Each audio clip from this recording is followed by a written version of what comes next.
ایک مسلمان عورت کو 1949 میں ایک سکھ افیسر نے اپنے بچوں کی آیا بنا کر لاہور پاکستان سے ہندوستان پہنچایا، جہاں ایک ہندو پنڈت نے اس کو اپنی بیٹی بنا کر پالا اور اس کے ولدیت کے خانے میں اپنا نام لکھا اور اسے PhD تک اعلیٰ تعلیم دلوائی۔ اعلیٰ تعلیم حاصل کرنے کے بعد اس لڑکی کی شادی ایک سکھ نوجوان سے ہوئی، لیکن آج 80 سال کی عمر میں بھی یہ لاہور کی گلیوں میں اپنے ان بہن بھائیوں کو تلاش کر رہی ہیں جن کے چہروں کو اس نے کبھی دیکھا بھی نہیں، لیکن یہ کہتی ہیں کہ مینوں پکا یقین ہے کہ میریاں پیڑاں انہاں نشاناں دے نال ضرور ملن گیاں جڑے نشان میرے پیو تے میرے پراواں دے پیراں نال بنے ہون گے۔ یہ کہانی ہے سلطانہ بیگم کی، جو پنجابی زبان میں PhD کرنے والی پنجابی یونیورسٹی پٹیالہ کی پہلی مسلمان خاتون تھی۔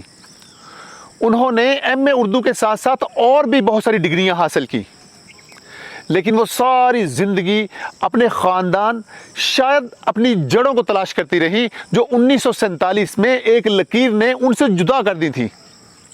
دوستو، سلطانہ بیگم کی کہانی ان کی پیدائش سے بھی پہلے شروع ہو گئی۔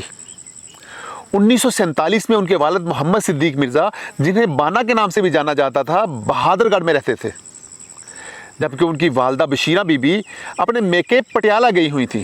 اسی دوران تقسیم کا وقت آ گیا، فسادات شروع ہو گئے، لوگ ایک دوسرے سے بچھڑنے لگے، اور بشیرہ بی بی کا ننہال بھی ان فسادات کی نظر ہو گیا جو چھینٹا والا میں رہتا تھا۔ وہ اپنے ایک بھائی کے ساتھ پٹیالہ میں ہی رہ گئیں، اور دوسری طرف محمد صدیق مرزا اپنے خاندان کے ساتھ ہجرت کر کے لاہور آ گئے۔ یوں ایک خاندان 2 ملکوں میں بٹ گیا، اور ایک ایسی جدائی شروع ہوئی جس کا اثر آنے والی نسلوں تک پہنچنا تھا۔ محمد صدیق مرزا صاحب نے لاہور میں پہنچ کے لاہور کے مشہور و معروف رتن سینما میں ملازمت شروع کر دی، اور کچھ ہی دیر کے بعد انہوں نے اپنی بیوی کے نام ایک خط لکھا کہ آپ لاہور آ جاؤ، اب میرے حالات ٹھیک ہیں۔ بشیرہ بی بی نے اس خط کو ایک بڑی امید جانا اور ایک قافلے کے ساتھ شامل ہو کے لاہور پہنچ گئی، جہاں ان کے خامد نے انارکلی بازار میں ان کے لیے ایک گھر کرائے پہ لیا اور ان کو بتایا، چونکہ میرا تعلق فلمی لائن سے ہے، اس لیے مجھے ہر مہینے کچھ دنوں کے لیے جلندھر جانا پڑتا ہے۔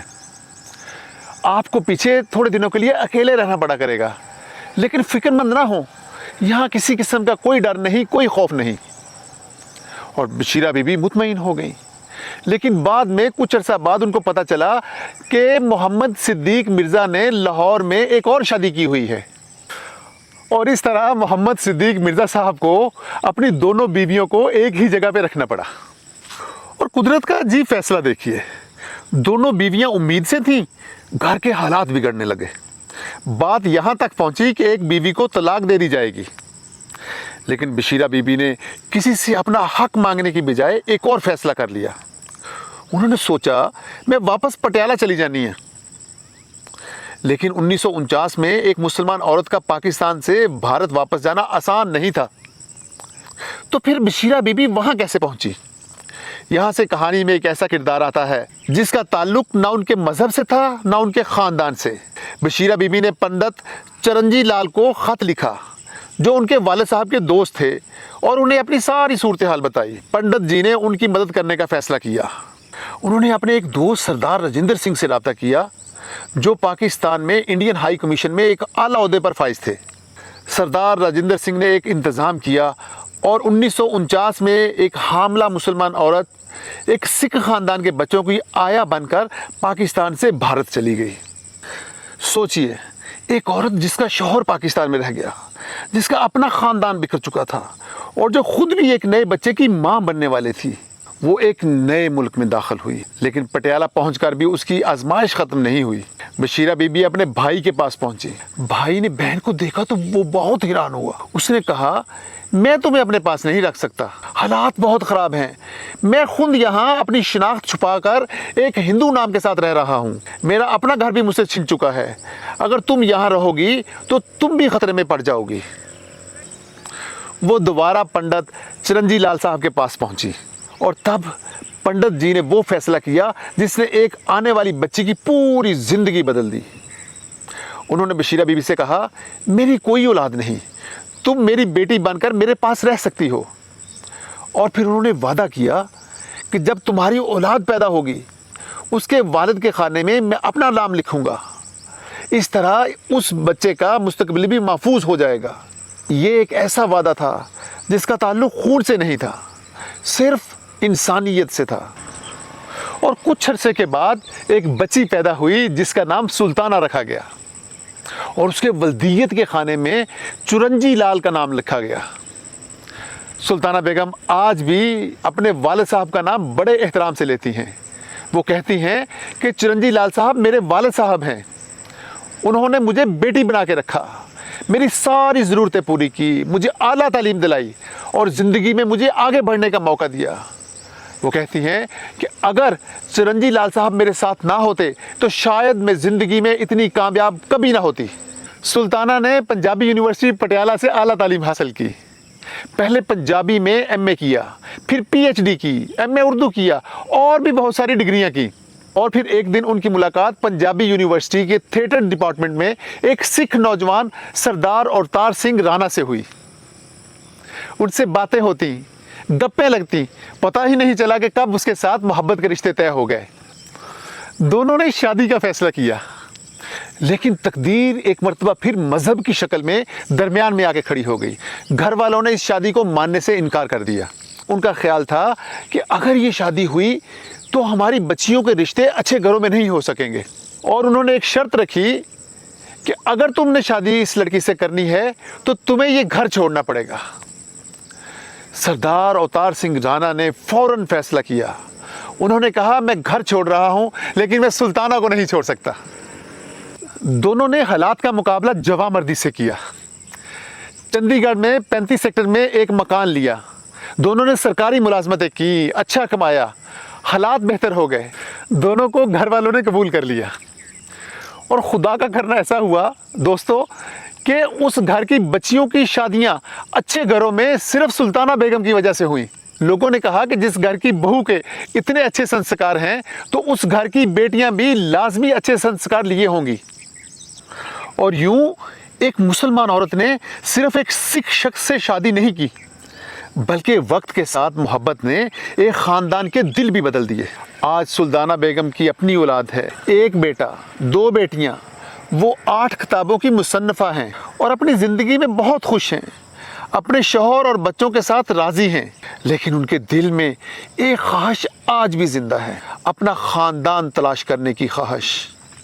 वो कहती हैं कि उनकी वालदा उनसे बहुत सी बातें छुपाती थी, लेकिन बाद में उन्हें मालूम हुआ कि पाकिस्तान में उनके 6 बहन भाई हैं।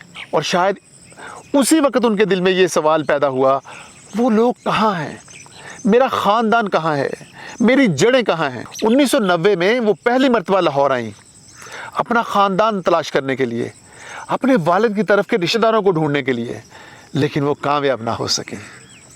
फिर 2020 में दोबारा पाकिस्तान आई और 2022 में एक बार फिर लाहौर पहुंची। वो कहती हैं कि मैं जब भी लाहौर आती हूँ मुझे ऐसे लगता है कि मैं एक घर से निकल के दूसरे घर में आ गई हूँ। सब लोग मुझे अपने लगते हैं, मुझे कोई बेगाना नहीं लगता, कोई ओपरा नहीं लगता। मुझे हर दफ़ा पहले से ज़्यादा प्यार मिलता है। वो कहती हैं कि ऐसे सारे पंजाबी इक्को ही हैं, बस दरमियान दे विच एक लैन लग गई है। और फिर उन्होंने अपने पंजाबी अशार सुनाए। चूँकि वो एक शायरा हैं इसलिए वो कहती हैं, असी इक्को माँ दे जाए नहीं माए, असी दर्द वंडाउण आए नहीं माए, गैरां सानू वंडियां पाइयां, फिर भी असी हम साए नहीं माए। वो कहती हैं, मैंने 2 मरतबा हिजरत की, पहली बार मशरकी पंजाब से लाहौर की तरफ और दूसरी बार लाहौर से मशरकी पंजाब की तरफ, लेकिन शायद मेरी हिजरत आज भी मुकम्मल नहीं हुई, क्योंकि मैं आज तक अपने ख़ानदान को तलाश कर रही हूँ। सुल्ताना बेगम कहती हैं कि माँ जब भी घर से बाहर जाती तो वो मेरी उंगली पकड़ के मुझे अपने साथ ले जाती और फिर उन्होंने एक ऐसा जुमला कहा जो माँ और बेटी के रिश्ते की पूरी कहानी बयान करता है। वो कहती हैं कि मैनू अज तक नहीं पता चलिया कि जदों माँ मेरा हाथ फड़ के बाहर लैके जाती सी मैं उहदा सहारा सा या वो मेरा सहारा सी। सुल्ताना बेगम अपने ख़ानदानी तारीख़ के बारे में बताती हैं कि शायद ये नाम बताने से मेरे ख़ानदान का पता चल जाए। वो कहती हैं कि उनके वालिद साहब का नाम मोहम्मद सिद्दीक उर्फ बाना था। उनके 2 भाई थे, गुलजारी और सरदारी, और उनकी वालदा यानी सुल्ताना बेगम की दादी का नाम मोती बेगम था। ये चंद नाम हैं जिन्हें सुल्ताना बेगम आज भी अपने ख़ानदान तक पहुंचने के लिए अपने साथ साथ लिए फिरती हैं। वो कहती हैं दोनों तरफ के पंजाब में तकसीम के वाक़यात को अपने अपने अंदाज में याद किया जाता है। दोस्तों, ये थी सुल्ताना बेगम की कहानी।